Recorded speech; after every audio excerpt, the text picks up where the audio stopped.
Money. Yeah, what about it? What does money mean to you? Paper blood. Paper? Yeah, I don't know. It's just, I don't know. It's just, I don't know. I never look at it that way.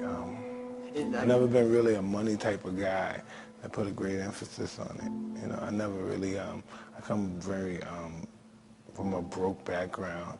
So I never really had great emphasis. I never really learned the art of handling money as a kid. You know, that's an art. That's why only a few people maintain it, because it's an art, and I never possessed it at that time.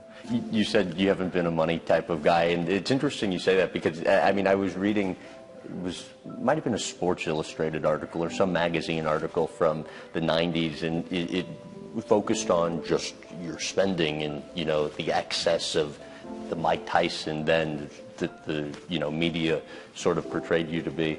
And it said, and I just want to read through some of these figures, during the 33 months after you got out of prison, $4.5 million on automobiles and motorcycles, gave automobiles to 15 women and 2 men, once crashed your Rolls Royce and told cops to keep it, spent $240,000 monthly in just walking around money, nearly $100,000 a month on jewelry and clothing, more than $400,000 on pigeons and cats, $300,000 on lawn care, a house with 38 bathrooms.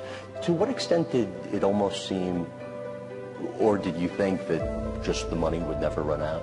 I don't know. That's just how I live my life. You know, when I'm living my life back, that's just my, wow, that's even hard to be that kind of guy. I don't even look for ever considering having money like that. I mean, does that seem like a lot to you now, and it didn't then? Or that's just what's my ex-life. That's just how I live my life. That's my addictive personality. You know what I mean? That's a lot of things. That's my ego. That's so many other things. That's stems from pretty much, you know. For me being poor, never having anything. For me being bitter, angry for being in prison.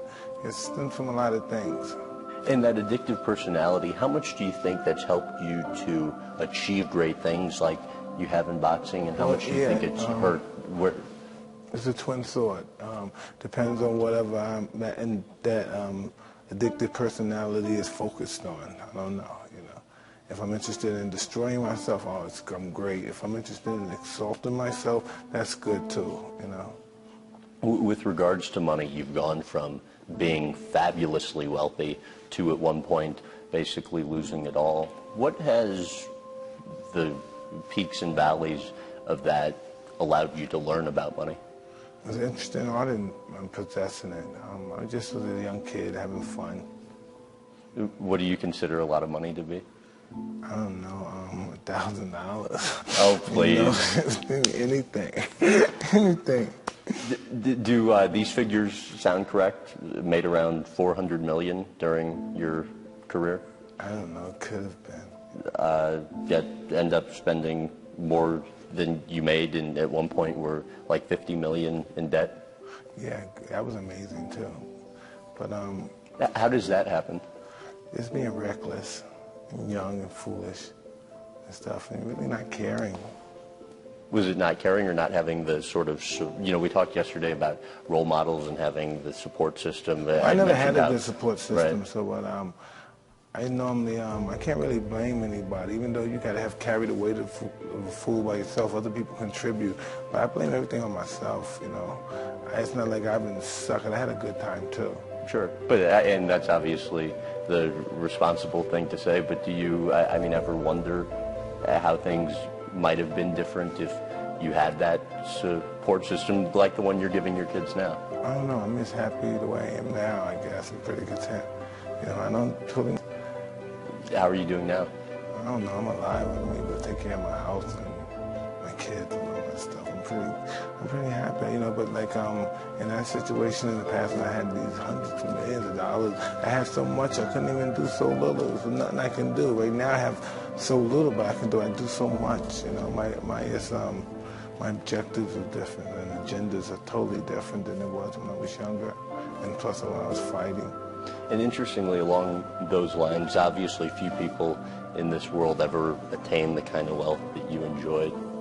How satisfying was it, though?